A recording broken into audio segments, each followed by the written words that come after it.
We are trying to solve the problem. Cannot create file. Cutdata data. Right-click the folder you want to create the file in. Properties on the shortcut menu to check your permissions for the folder. Let's go start.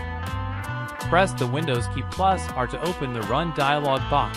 Type regedit in the text field and press Enter. Click on Yes. And already given the screen command, go to the current declaration folder location. Then double-click on Outlook Secure Temp folder. Go to thic PC and go see Drive with Windows System. Create a temp folder of the replaced Outlook Secure Temp folder path.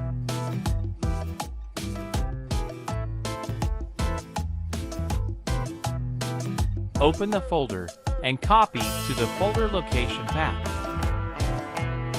And back to Registry Editor and paste the path. OK, click.